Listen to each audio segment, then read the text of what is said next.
சாமியாக கும்பிடுகிறார்கள். அந்த கல்லில் தேவன் இருக்கிறார் என்று நம்புகிறார்கள். இது மனசாட்சியிலே அவர்களுக்குள்ளே கிரியை செய்கிறதுனாலே உலகம் முழுவதும் இது நடந்து கொண்டே இருக்கிறது. நம்முடைய இஸ்லாமிய சகோதரர்களும் கூட மெக்காவிலே காபா என்கிற ஒரு கல்லை, அதற்கு காபா என்பதற்கு அர்த்தம் ஹவுஸ் ஆஃப் காட், தேவனுடைய வீடு என்று சொல்லி அந்த காபாவை தொழும்படி வருஷத்துக்கு ஒரு முறை அவர்கள் உலகம் எங்கிலிருந்து போய் அந்த கல்லை 7 தரம் சுற்றுகிறார்கள், முத்தமிடுகிறார்கள். மனச்சாட்சி, மனிதனுடைய மனச்சாட்சியிலே தேவனுக்கு ஒரு வீடு உண்டு, தேவனுக்கு ஒரு வாசஸ்தலம் உண்டு, மனிதன் காணத்தக்கதாக மனிதனுக்கு ஒரு வீடு, தேவனுக்கு ஒரு வீடு உண்டு. அப்படி தொழ வேண்டும், அப்படி அவரை ஆராதிக்க வேண்டும் என்று சொல்லி உலகம் இதை செய்து கொண்டிருக்கிறார்கள். நியாயப்பிரமாண காலம் வரும்போது இந்த கல்லை, பைபிளிலே கல்லை தொழுவதை நிறுத்திவிட்டார்கள். தேவன் அவர்களுக்கு பிரமாணத்தை கொடுத்தார். அந்த பிரமாணப்படி தேவனை தொழுது கொள்ளுகிறவர்கள் எருசலேமில் போய் தேவாலயத்தை தொழ வேண்டும். தேவாலயத்தை தொழும்போது தேவாலயத்தையும் தேவாலயத்தில் வாசமாய் இருக்கிறவரையும் சேர்த்தவர்கள் தொழுகிறார்கள். ஹல்லேலூயா. இஸ்ரவேல் ஜனங்கள் அந்நிய தேசத்தில் இருந்தால் வருஷத்திலே 3 பண்டிகைக்கு ஆம்பிள்ளைகள் அத்தனை பேர் எருசலேமுக்கு வந்தாக வேண்டும். எருசலேமிலே தேவாலயத்திலே அந்த 3 பண்டிகைக்கும் வராத இஸ்ரவேலன் ஒரு ஆம்பிள்ளை இருந்தால் அவன் இஸ்ரவேலில் இராதபடி அவன் அறுப்புண்டு போவான் என்பது தேவனுடைய கட்டளை. ஆகவே எந்த இஸ்ரவேலனும் விருத்த சேதனம் பெற்ற ஆபிரகாமின் சந்ததியான் யாவரும், ஆண் பிள்ளைகள் யாவரும் வருஷத்திலே 3 தரம் அந்த பண்டிகைக்கு தேவாலயத்தில் 7 பண்டிகை கொள்வார்கள். அந்த 3 பண்டிகை விசேஷம்: பஸ்கா பண்டிகை, கூடார பண்டிகை, பெந்தெகோஸ்தே பண்டிகை. இந்த பண்டிகைக்கு கட்டாயமாய் எல்லா ஆண்களும் வந்து கூடுவார்கள். ஒருவேளை ஏதாவது ஒரு காரணத்தினால் அந்நிய தேசத்தில் அடிமைப்பட்டிருந்தாலோ வேறு காரணங்களாலோ எருசலேமுக்கு வர முடியாவிட்டால் எருசலேமை நோக்கி எந்த திசையில் இருக்கிறார்களோ அந்த இப்ப தெற்கு திசையில் இருக்கிறவர்கள் எருசலேம் வடக்கே இருந்தால் தெற்கே இருக்கிறவர்கள் வடக்கை நோக்கி எருசலேமை நோக்கி கும்பிடுவார்கள், தேவாலயத்தை நினைத்து கும்பிடுவார்கள். கிழக்கே இருக்கிறவர்களுக்கு தேவாலயம் மேற்கே என்றால் மேற்கை நோக்கி கும்பிடுவார்கள். ஹல்லேலூயா. இதுபோல 4 திசையிலும் உலகம் எங்கு இருந்தவர்கள் எருசலேமில் இருக்கிற தேவாலயத்தை நோக்கி தொழுவார்கள். Praise the lord. Hallelujah. Hallelujah. கர்த்தருடைய பரிசுத்த நாமத்துக்கு ஸ்தோத்திரம். அதுபோல இன்றைக்கு மெக்காவில் இருக்கிற காபாவை நோக்கி உலகம் எங்கிலிருந்து சகோதரர்கள் தொழுகிறார்கள். ஹல்லேலூயா. கர்த்தருடைய நாமத்துக்கு ஸ்தோத்திரம். ஆனால் நியாயப்பிரமாண காலத்திலே தேவாலயம் இடிக்கப்பட்டு போய்விட்டது. நியாயப்பிரமாண காலத்திலே சிதேக்கியா ராஜாவுடைய நாட்கள் வரும்போது இஸ்ரவேல் ஜனங்களுடைய பாவத்தின் நிமித்தம் எருசலேம் தேவாலயத்தை நேபுகாத்நேச்சார் வந்து முற்றிலுமாய் இடித்து அதை தீக்கிரையாக்கி விட்டார். காரணம் இஸ்ரவேல் ஜனத்துடைய பாவம். எத்தனை தீர்க்கதரிசிகள் போய் எச்சரித்தும் கீழ்ப்படியாமல் போனதினால் எருசலேமுக்கு விரோதமாய் தேவனே நேபுகாத்நேச்சார் ராஜாவை அனுப்பி எருசலேமை சுட்டரித்தான், தேவாலயத்தை தீக்கிரையாக்கினான். ராஜாவாகிய சிதேக்கியாவை பிடித்து 2 வெண்கல சங்கிலிகளை நான் மாட்டி அவனுடைய கண்ணு 2ஐ பிடுங்கி குருடனாக்கி பாபிலோன் தேசத்துக்கு கொண்டு போய் அங்கே அவனை கொண்டு போட்டான், அவனுடைய பிள்ளைகளை கொண்டு போட்டான். இவனுமாய் இஸ்ரவேல் ராஜ்ய பாரம் ஒரு பரிதாபமான நிலைமையிலே முடிந்தது. இஸ்ரவேல் ஜனத்திற்கு, ஆபிரகாமின் சந்ததியாருக்கு ராஜா இல்லாமல் இஸ்ரவேல் ராஜ்யம் புறஜாதி மக்கள் நடுவிலே அடிமைத்தனத்துக்கு போயிற்று. நேபுகாத்நேச்சாரின் அடிமைத்தனத்தில் இருந்தார்கள். 400 வருஷம் ராஜா இல்லாமலும் தீர்க்கதரிசிகள் இல்லாமலும் ஆசாரியர்கள்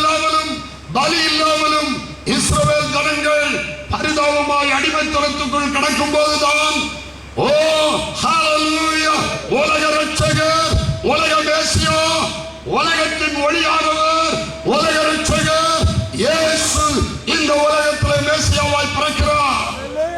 ஹல்லேலூயா. இவர்தான் இந்த மெய்யான ஆலயம். இயேசு கிறிஸ்து தான் மெய்யான ஆலயம். அப்போஸ்தலர் 7:47 சொல்லுது, சாலமோனோ தேவனுக்கு ஆலயத்தை கட்டினான், ஆனாலும் தேவன் கைகளினால் கட்டப்பட்ட ஆலயத்தில் அவர் வாசமாகிறார் என்று சொல்லப்பட்டது. ஹல்லேலூயா. ஆனால் தேவனுக்கு ஒரு பரிசுத்த வாசஸ்தலம் உண்டு, பரிசுத்தமான வீடு உண்டு, பரிசுத்தமான ஆலயம் உண்டு. அந்த ஆலயமாகத்தான் இயேசுவானவர் இந்த உலகத்தில் பிறந்தார். ஹல்லேலூயா. தேவாலயம் தேவனுடைய வீடாக எண்ணப்பட்டது. ஹல்லேலூயா. வாசித்து பாருங்கள், யோவான் 2:16 வாசித்து பாருங்கள். தேவாலயத்திலே பிராவிக்கிறவர்களையும் ஆடு மாடு விற்கிறவர்களையும் காசு பணத்தை கொண்டு சிலரை மாற்றுகிறவர்களும் தேவாலயத்துக்குள்ளே ஏறி இருந்து பிசினஸ் பண்ணுகிறார்கள். இயேசு ஒரு சவுக்கை உண்டு பண்ணி அவர்களெல்லாம் அடித்து துரத்தி விட்டு, என் பிதாவின் வீட்டை என் பிதாவின் வீட்டை வியாபார வீடாக்காதிருங்கள் என்று சொன்னார். பாருங்கள், தேவாலயம் பிதாவின் வீடு. கர்த்தாவே வீரங்கள் பிதா, கர்த்தருடைய வீடு, பிதாவின் வீடு தேவாலயம். மனசாட்சி காலத்திலே கல் தேவனுடைய வீடு, இந்த கல் தேவனுக்கு வீடாகும் என்று யாக்கோபு அந்த கல்லை பிரதிஷ்டை பண்ணி இந்த கல் தேவனுக்கு வீடாகும் என்று சொன்னார். ஆகவே கல்லை அவர் படிந்தார்கள். நியாயப்பிரமாண காலத்தில் தேவன் பிரமாணம் கொடுத்த போது தேவனுடைய வாசஸ்தலமாக ஆலயத்தை கட்டி ஆலயத்திலே அவரை தொழுதார்கள். ஆனால் வானம் அவருக்கு ஏசாயா 66:1 ஆண்டவர் சொல்கிறார், வானம் எனக்கு சிங்காசனம், பூமி எனக்கு பாதப்படி, நீங்கள் எனக்கு எப்படிப்பட்ட ஆலயத்தை கட்டுவீர்கள்? முடியாது, நம்ம கட்டிக் கொடுக்க முடியாது. ஆகவே தேவனே நம் நடுவில் வந்து வாசம் பண்ணுவதற்கு ஒரு வாசஸ்தலத்தை தேவனே உருவாக்கினார். தேவனே ஒரு வீட்டை தான் வசிக்கும் வீட்டை உருவாக்கினார். தேவனே ஒரு மனிதனை, பரிசுத்த மனிதனை உலகத்திலே உருவாக்கினார். தேவனுடைய பரிசுத்த வீடாக, தேவனுடைய பரிசுத்த வாசஸ்தலமாக அவரை உருவாக்கினார். அதுதான் லூக்கா 1ஆம் அதிகாரத்திலே நான் வாசிக்கிற விஷயம். லூக்கா 1:30 வாசிக்கும் போது காபிரியேல் தூதன் தேவனுக்கு பயந்து பரிசுத்தமாய் நியாயப்பிரமாணத்தின்படி பரிசுத்தமாய் வாழ்ந்து கன்னி மரியாதத்தில் காபிரியேல் தூதன் வந்து நின்றார். ஹல்லேலூயா. தேவதூதன் அவளை நோக்கி, மரியாளே பயப்படாதே, தேவனிடத்தில் கிருபை பெற்றார். இதோ நீ கர்ப்பவதியாகி ஒரு குமாரனை பெறுவார், அவருக்கு இயேசு என்று பெயரிடுவாயாக. அவர் பெரியவராயிருப்பார். 4ஆவது நாள் செய்தியிலே தேவாலயம் பெரியதாக இருக்க வேண்டும், அது மகா கீர்த்தி உள்ளதாக இருக்க வேண்டும் என்று செய்தியிலே நாம் படித்தோம். தேவாலயம் மகா பெரியதாகவும் பூமி முழுவதும் உள்ள சகல மக்கள் நடுவிலும் அது கீர்த்தி பொருந்தினதாக இருக்க வேண்டும். ஆம், அந்த கீர்த்தி பொருந்தின ஆலயமாய் இருப்பதற்காகத்தான் தேவனுடைய வீடாக, தேவனுடைய ஆலயமாக பிறந்த இயேசுவானவர் பரிசுத்த ஆவியினால் உற்பவிக்கப்பட்டார். ஹல்லேலூயா. ஹல்லேலூயா. உலகத்திலே பிறந்த அத்தனை மனிதரும் தாய் தகப்பனுடைய வித்திலே பிறந்தவர்கள். பாவ ஆளுகை புருஷ வித்தில் இருப்பதனால்தான் ஆதாம் பாவம் செய்ததினால், பாவத்தின் ஆளுகை ஆதாமுடைய வித்திலே இருப்பதனால் புருஷ வித்திலே வைக்கப்பட்டபடியால் இயேசு கிறிஸ்து புருஷ வித்தில் பரவாமல், பாவ வித்தில் பரவாமல், பரிசுத்த ஆவியினால்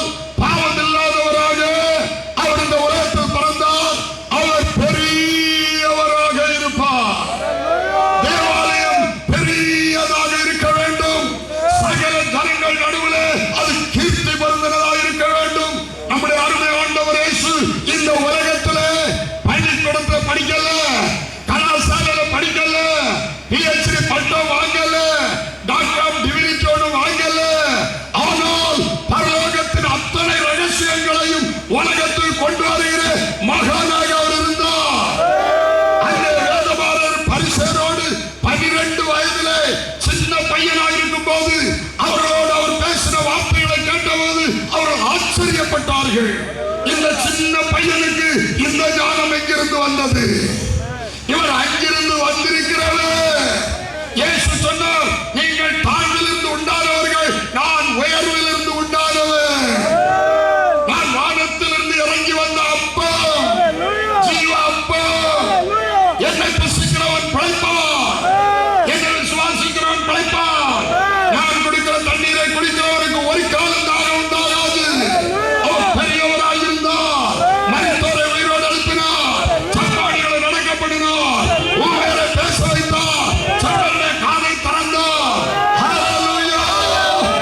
அசுத்த ஆவிகள் அவரை கண்டவுடனே, நீ தேவனுடைய பரிசுத்தர், எங்களை வேதனைப்படுத்த வந்திட்டீரோ என்று கேட்டு தானாகவே அலறிக்கொண்டு ஓடிவிட்டது. எல்லா மனிதரும் ஆச்சரியப்பட்டு, இது என்ன உபதேசம்? பிசாசுகளுக்கு இவருக்கு கீழ்ப்படுகிறது. அசுத்த ஆவிகள் இவரை கண்டவுடன் அலறுது, அசுத்த ஆவிகள் ஓடுது. இது என்ன மார்க்கம்? அதுவரை இப்படிப்பட்ட ஒரு புதிய மார்க்கம் வந்ததில்லை. அசுத்த ஆவிகளை துரத்துகிற ஊழியம் அதுவரை எழும்புவதில்லை. ஹல்லேலூயா! ஹல்லேலூயா! ஹல்லேலூயா! அசுத்த ஆவிகளை துரத்துகிற ஒரு மார்க்கம் இயேசு வரும் வரைக்கும் இல்லை. இயேசு மத்தேயு 12:28 சொன்னார், நான் தேவனுடைய ஆவியினால் பிசாசுகளை துரத்துகிறபடியினால் தேவனுடைய ராஜ்யம் உங்களிடத்திலே வந்திருக்கிறது. பிதாவின் ராஜ்யம் பூமியில வந்திருக்கிறது. தேவனுடைய ஆளுகை பூமியில வந்திருக்கிறது. அசுத்த ஆவிகள் ஓடுகிறது. ஹல்லேலூயா! அவருடைய கீர்த்தி உலகமெங்கும் பரம்பிட்டு அவர் பெரியவராக இருப்பார்.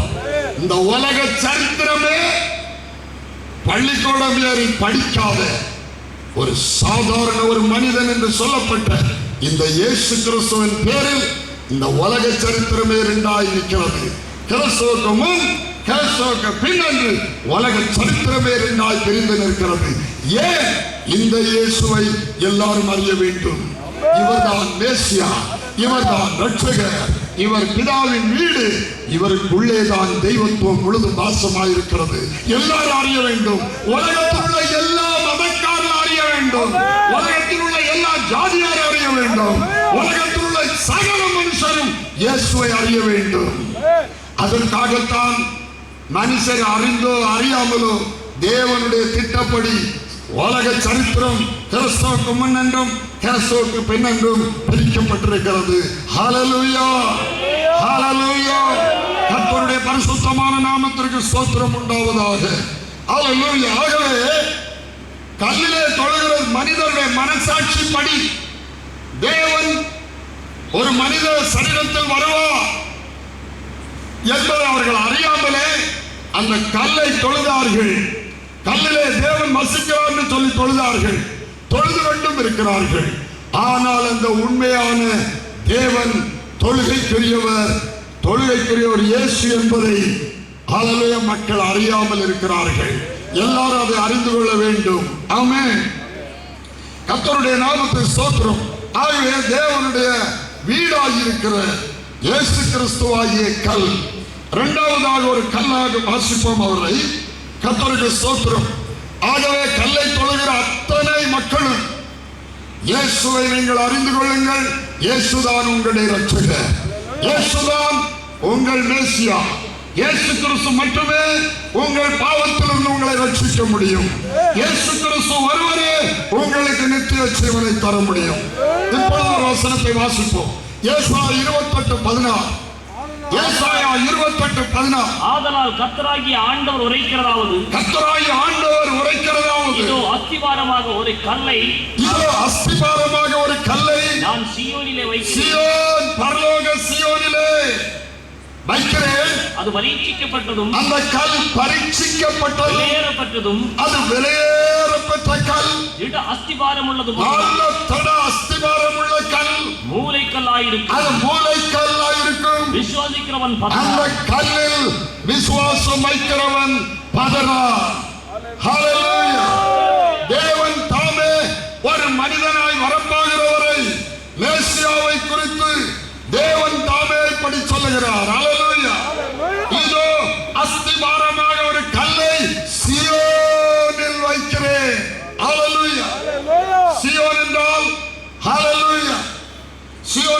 வேதத்தில் ஏராளம் காரியங்கள் வருகிறது. சங்கீதம் 48:2 வடதிசையில் உள்ள சீயோன் பர்வதம் வடிவமான ஸ்தானமும் சர்வ பூமிக்கு மகிழ்ச்சியாக இருக்கிறது. அதுவே மகாராஜாவுடைய நகரம். சீயோன் பிதாவாகிய தேவனுடைய நகரம், மகாராஜாவுடைய நகரம். அந்த சீயோனிலே, பரலோக சீயோனிலே அஸ்திபாரமாக ஒரு கல்லை வைக்கிறேன். அஸ்திபாரமாக கல், அது மூலைக்கல், முதல் கல். அது முதல் கல்.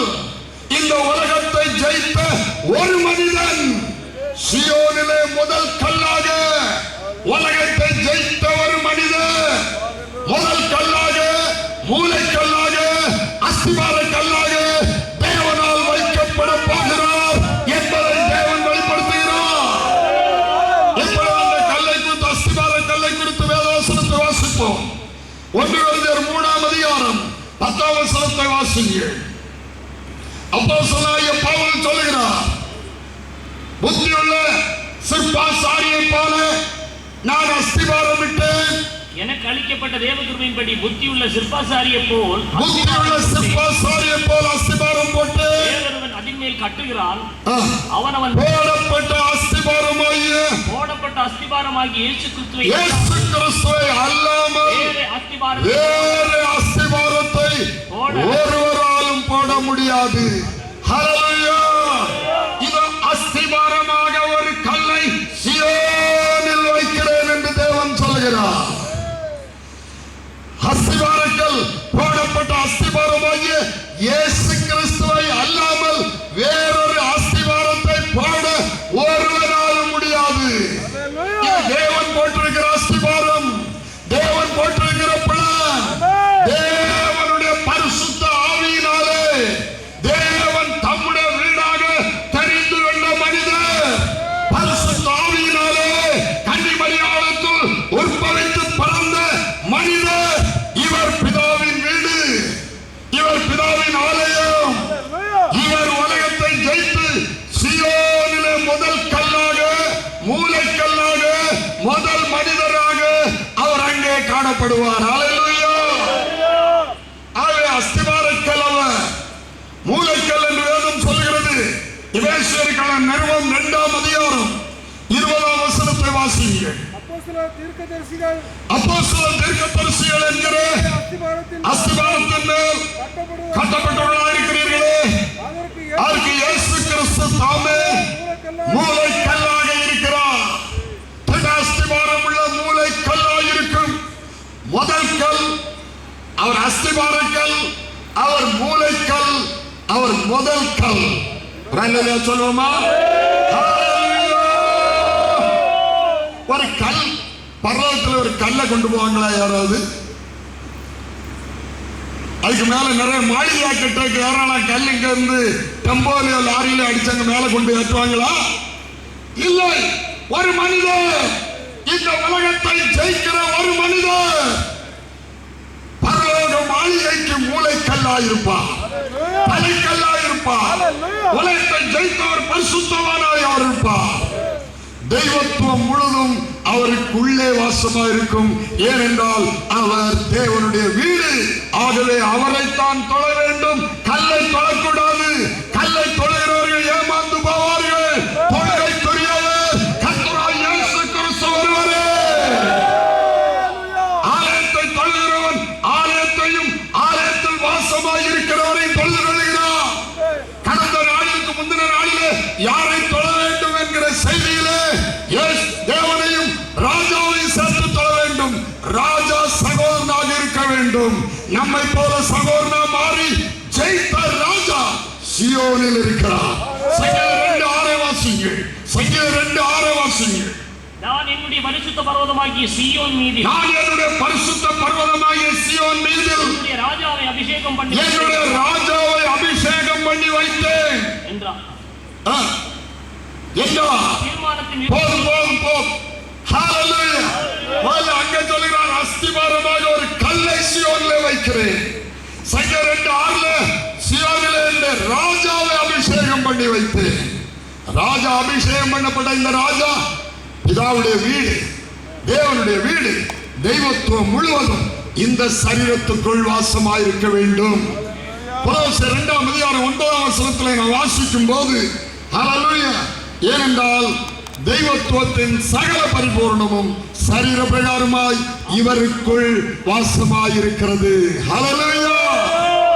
தேவனும் ராஜாவுமானவராக, முதல் மனிதராக, உலகத்தை ஜெயித்த முதல் மனிதராக, தொழுகைக்குரியவராக, ஆராதனைக்குரியவராக, சகல கர்த்தத்துவங்களும் ராஜரீகங்களும் அல்ல அவரையே சேவிக்கும்படி அவருக்கு மகிமை கொடுக்கப்பட்டு உலகத்தை ஜெயித்து கர்த்தாதி கர்த்தா ராஜாதி ராஜாவாக சீயோனில் முதல் நபராக அவர் இருக்கிறார்.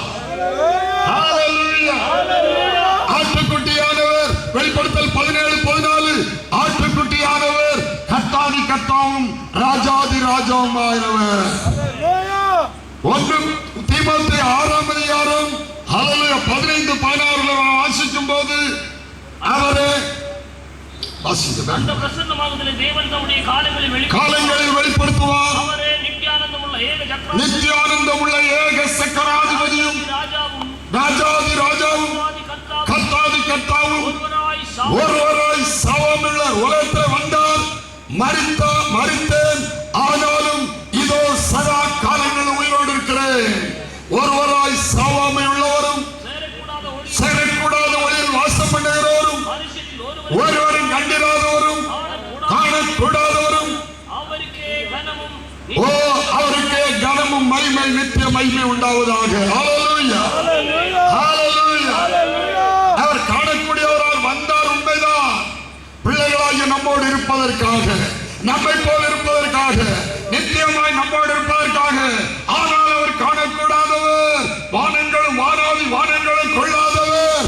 அவர் ஒருவரே ஹல்லேலூயா சேவைக்குரியவர். கர்த்தருடைய பரிசுத்தமான நாமத்திற்கு மகிமை உண்டாவதாக. ஆகவே அந்த கல்லில் விசுவாசமாய் இருக்கிறவன் பதறான்.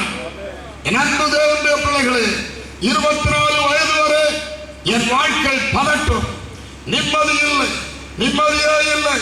ஒவ்வொரு நாளும் ஏன் இப்படி நிம்மதி இல்லாமல் வாழ்கிறேன், தற்கொலை பண்ணி செத்து விடலாமா என்கிற எண்ணம் ஒவ்வொரு நாளும். ஆனால் தற்கொலை பண்ணி செத்த ஆவிகள் மனிதர்களை வந்து ஆடுகிறதை பார்த்திருக்கிறேன். தற்கொலை பண்ணினால் முடிவு நரகம் என்பதை நான் கேட்டிருக்கிறேன். இயேசுடைய அற்புதங்களை நான் என் கண்ணால் 10 வயசு பருவத்தில் கண்டிருக்கிறேன். ஆகவே பைபிள் மேல் எனக்கு ஒரு நம்பிக்கை உண்டு, இயேசு மேல் எனக்கு ஒரு அன்புண்டு. ஆகவே தற்கொலை பண்ணி செத்தால் நரக அக்கினி அல்லவா, நித்திய அக்கினி அல்லவா. ஆகவே இந்த உலகத்திலே தற்கொலை பண்ணவும் மனசில்லை, உலகத்திலே வாழ நிம்மதியும் இல்லை. 24 வயது வரைக்கும் 7ஆம் நரகம் போன்ற வாழ்க்கை வாழ்ந்து கொண்டிருந்தேன். இரவும் பகலும் சீட்டாடினேன். ஹல்லேலூயா. மனம் போல நடந்தேன். பைத்தியக்காரனை போல பைத்தியம் பிடிக்கவில்லை, பைத்தியக்காரனை போல் வாழ்ந்தேன். ஆனால் 24வது வயதிலே நான் அந்தமான் தீவிலே ஜிபி ஹாஸ்பிட்டல்ல வேலை பார்த்துக் கொண்டிருக்கும் போது அவர்கள் பர்மா பக்கம் நார்குண்டம் தீவிற்கு இந்திய பட்டாளக்காரர்களுக்கு சிகிச்சை செய்வதற்காக என்னை அனுப்பியிருந்த இடத்திலே ஒயர்லெஸ் ஆபரேட்டர் வியாதி உண்டாகி மரண அவஸ்தையில் ஆகும்போது நான் ஆண்டவரை தேடினேன். நிம்மதி இல்லாத வாழ்க்கையிலே எனக்கு 24 வயசு, அவனுக்கு 24 வயசு. அவன் சாக போகும்போது ஆண்டவரே, எங்க போனாலும் எனக்கு நிம்மதி இல்லப்பா, இந்த வாலிபனை நீர் உயிரோடு எழுப்பினால் சாகவில்லை, கொலாப்ஸ், பயங்கரமா உணர்வு இல்ல, பிக்ஸ்ல கிடக்கிறான். பல்ஸ் எல்லாம் கிளியர் இல்ல, சுவாசம் கிளியர் இல்ல, மரணத்துக்கு நேராய் போய்கொண்டிருக்கிறான். இந்து மரபப்படி அவனை சுடுவார்கள். அந்த ரிப்போர்ட் எல்லாம் நான் தான் எழுத வேண்டும். ஆகவே என்னால் அதை தாங்க முடியாமல் என் அன்பு தேவனுடைய பிள்ளைகளே, என்னுடைய ஆபீஸ் ரூமுக்குள்ளே போய் கதவை பூட்டி கொண்டு முழங்காலிட்டு, ஆண்டவரே, இங்க பணம் சம்பாதிக்க வந்திருக்கேன், இங்கே நிம்மதி இல்லை, எங்க போனாலும் நிம்மதி இல்லை. இந்த கோபாலனை 1 மணி நேரத்தில் ஏசப்பா நீர் எழுப்பினார், என் ஆயுசு முழுவதும் உமக்காக ஜீவிப்பேன், நீர் என்ன சொன்னாலும் கீழ்ப்படிவேன் என்று சொன்னேன். என் ஆண்டவர் ஜெபத்தை கேட்டார். கோபாலனை அற்புதமாய் 1 மணி நேரத்தில் சுகமாக்கினார். அன்றைக்கு எனக்கு ஆண்டவருக்கு பயப்படும் பயம் என் உள்ளத்திலே வந்தது.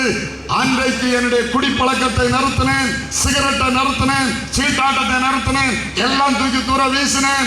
எதெல்லாம் ஆகாததா இருந்ததோ எல்லாம் தூக்கி வீசி அறிந்தேன். நேராக போய் கடலோரத்தில் ஒரு பெரிய மரத்து மூட்டில் முழங்காலிட்டு, இயேசுவே, சமாதான பிரபுவே, சமாதானத்தை உங்களுக்கு வைத்து போகிறேன்னு சொன்னீங்களே அப்பா, அந்த சமாதானம் எனக்கு வேணும்பா, அந்த சமாதானத்தை எனக்கு தாரும். பைத்தியக்காரனை போல வாழ்ந்து கொண்டிருக்கிறேன், அந்த சமாதானத்தை எனக்கு தாரும் என்று நீ தராமல் விடமாட்டான் என்று சொல்லி முட்டங்கால சொறி கற்கள் கிடக்கிற கடலோரம் தான். மேல மலை, கீழே கடல்.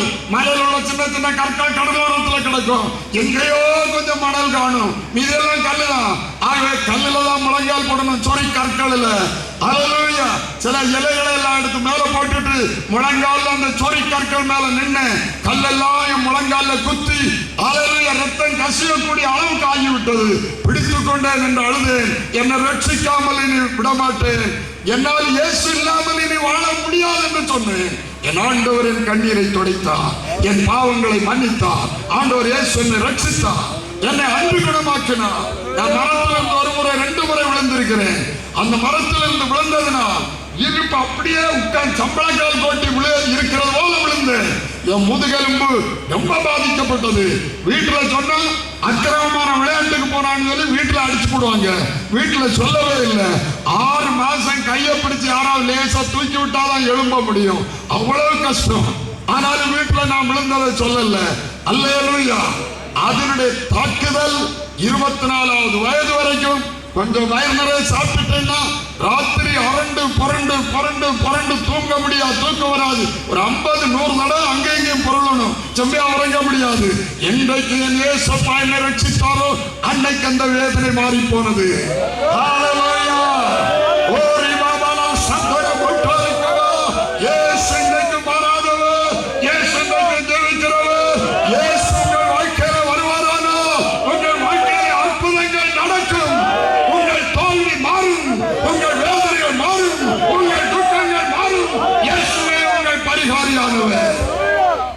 அன்பு தேவ பிள்ளைகளே, பர்மாக்கு போயிட்டு ஜிபி ஹாஸ்பிட்டல் போட்ல இருக்கு. 4 மாசம் கழிச்சு வந்தேன்.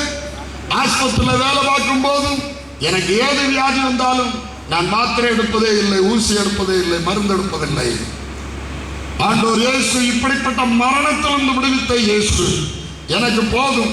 என் விசுவாசம் குறையக்கூடாது, என் விசுவாசம் வளர வேண்டும் என்று சொல்லி விசுவாசத்திலே நின்று வளர கர்த்தர் கிருபை செய்தார். கடந்த 37 வருடம் என்னுடைய சகல வியாதிக்கு இயேசு பரிகாரியா இருக்கிறார். என்னை கொண்டு ஊழியத்தை அழிக்க பயங்கரமான செய்வினைகள், மந்திரவாதங்கள் நடந்தது. என்னை டெஸ்ட் பண்ண 1000 வியாதி இருக்கும் என்று சொல்லக்கூடிய கஷ்டம். ஒவ்வொன்றா சொல்ல போனா நேரம் போய்விடும். என்னை டெஸ்ட் பண்ண 1000 வியாதி தாங்க முடியாது. ஆனாலும் டெஸ்ட் பண்ண போகல. டெஸ்ட் பண்ணா அது இருக்கு, இது இருக்கு, இதுக்கு ஒவ்வொன்றே கம்ப்ளைண்ட் சொல்ல, இது இருக்கு, அது இருக்கு, இந்த ஊசி போட்டு அதுக்கு எதிராக மாறி கடைசியில் சீக்கிரம் செத்துருவேன். அது எனக்கு தெரியும். நான் மெடிக்கல் டிபார்ட்மெண்ட்ல வேலை பார்த்தவன். மருந்தையே சிந்திக்கவில்லை, இயேசுவை மாத்திரம் பிடித்தேன். உபவாசம் உபவாசம் உபவாசம் எனக்காக அல்ல, வருகிற நோயாளிகளுக்காக, பிசாசு பிடித்தவர்களுக்காக கடுமையாய் உபவாசங்களிலே போக வேண்டியது வந்தது. 40 நாள் உபவாசம், 40 நாள் உபவாசம், அதுல 12 நாள் தண்ணி குடிக்காத உபவாசம். அப்படி கணக்கில்லாமல் உபவாசங்களில் வரக்கூடிய ஆத்துமாக்களுக்காக போராட கர்த்தர் வைத்தார். ஆனால் யோபு தன் சிநேகிதர்களுக்காக ஜெபித்த போது யோபுடைய சிறையிருப்பை கர்த்தர் மாற்றினார். அதுபோல வந்த ஆத்துமாக்களுக்காக உபவாசித்து போராடி ஜெபித்த போது என்னிலே இருந்து போராடின சத்துவங்கள் அத்தனை தேவன் அழித்து ஆண்டவர் எனக்கு சுகத்தை கொடுத்தார். மரணத்தை நினைத்து பயமே இல்லை, சரீரத்தை குறித்து கவலையே இல்லை. எப்ப இயேசு அழைத்தாலும் போகலாம் என்கிற ஒரு பாகாமிரிய சந்தோஷத்தை அப்பா தந்திருக்கிறார். இது மாத்திரம் எனக்கு போதும். இதுதான் பெரிய சம்பாத்தியம். ஆமென். ஹல்லேலூயா. அன்பு தேவ பிள்ளைகளே, உங்களுக்கும் அவர்தான் ஆண்டவர். உங்களுக்கு அதை செய்வார். கஷ்டம் வரும்போது சகிக்கணும், துன்பம் வரும்போது சகிக்கணும், இயேசுவை உறுதியா பிடிக்கணும், உங்கள் தாழ்த்தி அதிகமா ஜெபிக்கணும். தேவ பிள்ளைகளுடைய நல்ல உண்மையான ஊழியக்காரருடைய ஐக்கியத்தை நாடி சேர்ந்து ஜெபிக்கணும். கர்த்தர் உங்களுக்கு வெற்றியை கொடுப்பார். கர்த்தர் உங்களுக்கு வெற்றி ஆவியை கொடுப்பார். உங்களுக்கு பலன் இல்லைன்னா நல்ல ஊழியக்காரர்களை, நல்ல ஆவிக்குரிய ஊழியக்காரர்களோடு உள்ள ஐக்கியத்தை ஏற்படுத்திக் கொண்டு நீங்கள் ஜெபிப்பீர்களானால் கர்த்தர் உங்களுக்கு அற்புதங்களை செய்வார். ஹல்லேலூயா! எண்ணில் அடங்காத அற்புதங்களை கர்த்தர் செய்து கொண்டு வருகிறார். கர்த்தருடைய பரிசுத்தமான நாமத்திற்கு ஸ்தோத்திரம். ஆகவே அஸ்திபாரமாக ஒரு கல்லை நான் சீயோனிலே வைக்கிறேன். அது பரீட்சிக்கப்பட்டதும் விலையேறப்பட்டதும் திடாஸ்திபாரம் உள்ள மூலைக்கல். திடாஸ்திபாரம். இந்த கல்லுக்கு யார் அஸ்திபாரம்? இந்த மனிதன் யார்? அவருக்கு ஒரு திடாஸ்திபாரம். யார் இந்த திடாஸ்திபாரம்? அவர்தான் இவர். தேவன் தான் மனிதனா வந்தவர். அதுதான் அவருடைய திடாஸ்திபாரம். ஆகையால் அவரை விசுவாசிக்கிறவன் பதறவே மாட்டான். சாதாரண ஒரு மனிதனை நம்புகிறவன், விசுவாசிக்கிறவன் தோற்று போவான். ஹல்லேலூயா! ஆனால் இயேசு கிறிஸ்துவை விசுவாசிக்கிறவன் பதறான். கர்த்தருடைய பரிசுத்தமான நாமத்திற்கு ஸ்தோத்திரம் உண்டாவதாக. சகல வியாதிகள் இருந்தும் ஆண்டவர் குணமாக்கி விட்டார். நான் ஐபிசி சபையில நாகர்கோவில் சென்டர் சபையோடு இணைந்து நான் ஊழியத்திலே முன்னால இருந்தேன். அப்பொழுது என்னோடு ஊழியம் செய்த ஒரு சகோதரர் சொல்லுவார், இப்படி நீங்கள் கடினமாய் உபவாசிக்காதீர்கள். இப்படி கடினமாய் உபவாசித்தால் நீங்கள் சீக்கிரமா செத்து போவீர்கள்னு சொன்னார். இப்படி கடுமையாய் உபவாசித்தால் சீக்கிரமா செத்து போவீர்கள். ஹல்லேலூயா! ஆனால் கர்த்தரனை கடும் உபவாசத்தின் பாதையில் தான் இந்த ரகசியங்கள் எல்லாம் ஏராளம் சாட்டைகள் இருக்கிறது. ஆழமான ரகசியங்கள் இன்றைக்கு உங்களுக்கு யாரும் பெந்தேகோஸ்து ஊழியர்கள் கூட கொண்டு வர முடியாத ஆழமான சத்தியங்கள், இயேசு கிறிஸ்துவை குறித்த மகத்துவங்கள் கர்த்தர் தந்திருக்கிறார். உபவாச ஜெபத்தின் மூலம் கர்த்தர் தந்தார். அப்போஸ்தலனாகிய பவுல் இந்த புதிய ஏற்பாட்டு உபதேசத்தை பெறுவதற்கு 3 வருஷம் அரேபிய வனாந்தரத்தில் வெறும் பேரிச்சங்காயும் பச்சைவெள்ளமும் குடிச்சுட்டு தான் இந்த புதிய ஏற்பாட்டின் அப்போஸ்தல உபதேசத்தை பவுல் வாங்கி கொண்டு வந்தார். சும்மா வரல. ஒரு சபை 8 மாசம் வெறும் மிருங்கக்காயும் பப்பாளிக்காயும் சாப்பிட்டு கூட்டுவை சாப்பிட்டு 8 மாசம் கிடந்திருக்கிறேன். கர்த்தர் என்னை கிடக்க வைத்தார், நான் கிடக்கல. ஒரு விசை 2.5 மாதம் கொஞ்சம் மரக்கறி கூட்டு மட்டும் 3 நேரம் மரக்கறி கூட்டு தான் ஒரு சின்ன சாசல்ல எடுத்து சாப்பிடுவேன். ஹல்லேலூயா! எல்லாம் உயிரோடு இருக்கணும். அதுக்காக இப்படியாக பல முறை பல விதங்களிலே கர்த்தர் நடத்தித்தான் இந்த ரகசியங்களை எல்லாம் கற்றுத் தந்தார். சும்மா வரல. ஆனா இந்த வெளிப்பாடு வரும்போது சொல்ல முடியாத சந்தோஷம். துள்ளுவேன், குதிப்பேன், நடனம் பண்ணுவேன், அங்க இங்கே நடப்பேன். தாங்க முடியாத சந்தோஷம். அவ்வளவு பெரிய வெளிச்சம். ஹல்லேலூயா! இயேசுவோடு சேர்ந்திருப்பது என்ன பாக்கியம். இயேசுவுக்காக ஜீவிப்பது என்ன ஆனந்தம். ஹல்லேலூயா! ஹல்லேலூயா! ஆகவே இந்த கல்லில் விசுவாசமாய் இருக்கிறவன் பதறான். மூன்றாவதாக இயேசு கிறிஸ்துவை ஒரு கல்லாக சொல்லி இருக்கிறது. ஹல்லேலூயா! தானியேல் தீர்க்கதரிசன புத்தகம் 2ஆம் அதிகாரம் கடைசி வசனத்தை வாசி. தானியேல் அந்த ராஜாக்களின் நாட்களிலே பரலோகத்தின் தேவன் என்றென்றைக்கும் அழியாத ஒரு ராஜ்யத்தை எழுப்ப பண்ணுவார். அந்த ராஜ்யம் வேற ஜனத்துக்கு விடப்படுவதில்லை. ஒரு கல் கையால் பெயர்க்கப்படாமல் மலையிலிருந்து பெயர்ந்து கீ பாய்ந்து கவனிக்க வேண்டியது. ஒரு கல் கையால் பெயர்க்கப்படாமல் தானாய் மலையிலிருந்து உருண்டு வருகிறது. யாரும் பெயர்த்து விடாத கல், தானாக உருண்டு வருகிற கல். கல் வரணும்னா பெயர்த்து விடணும், யாராவது அனுப்பி விடணும். குமாரனை அனுப்பினார்னு எழுதியிருக்கு இல்லையா? அனுப்பினார்னு எழுதியிருக்கு, தானாக வந்ததுன்னு எழுதியிருக்கு. ரெண்டுக்கு அர்த்தமும் ஒண்ணுதான். ஆவி தனது சரீரத்தை அனுப்பினார். ஆவியின் சரீரம் ஒன்னானவர் வந்தார். ரெண்டும் ஒண்ணுதான். நான் என்னுடைய கையை கொண்டு எடுத்தேன் என்று சொல்லுவது ஒண்ணுதான், நான் எடுத்தேன் என்று சொல்லுவது ஒண்ணுதான். ஏனென்றால் அவருடைய ஆவி அவருடைய சரீரம் ஒன்று, அது ரெண்டு இல்ல. ஆவி தமிழ் சரீரத்தை அனுப்பினார் என்று சொல்வது ஒண்ணுதான், தேவன் தானாக வந்தார் என்று சொல்வது ஒண்ணுதான். இதுல ஒரு பெரிய உபதேசத்தை கொண்டு வந்து பைபிளை புரட்டி உருட்டி 3 பேராக்கி குழப்பேடி வச்சிட்டு இருக்காங்க. அதனால அப்போஸ்தல உபதேசத்துக்கு எதிரிகளாக பேசுறாங்க. அப்போஸ்தலர் தப்பா எழுதியிருக்காங்கன்னு சொல்றாங்க. இது இயேசு சொன்னது, இது அப்போஸ்தலர் சொன்னது, மனிதர் சொன்னது, இது இயேசு சொன்னது. வேறுபடுத்துறாங்க. அப்படி வேறுபடுத்தக்குள்ள கட்டுக்கதை ஒன்று இங்கே இல்லை. இதுல புரட்டு உபதேசம் ஒன்று இல்லை. கண்கள் திறக்கப்படாததுதான் காரணமே தவிர இதில் எழுதப்பட்டிருக்கிற ஒவ்வொரு வார்த்தை எழுத்தின் எழுத்தின் ஒருப்பும் அவமாய் போகாத சத்தியம்.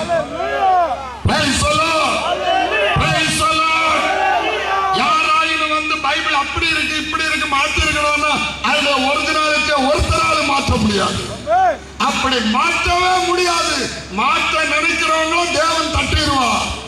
எவனாயினும் இந்த தீர்க்கதரிசன வசனத்தோடு உன்னை கூட்டினால் இந்த நியாயப்பிரமாண புத்தகத்தில் உள்ள வாதைகளை அவன் மேல் கர்த்தர் கூட்டுவார்.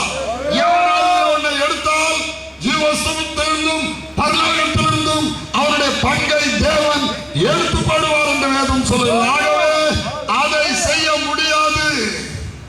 கர்த்தருக்கு ஒருவேளை டிரான்ஸ்லேஷன்ல பிரில்லியன்ட் சொல்லி இருக்கிற வார்த்தைக்கு இன்டெலிஜென்ட் ஒரு வார்த்தையை மாற்றலாம். ஹல்லேலூயா. இப்படிப்பட்டதெல்லாம் இருக்கலாம். மற்றபடி யாரும் மாற்ற முடியாது. மாற்றினா அடிச்சிருவார் தேவன்.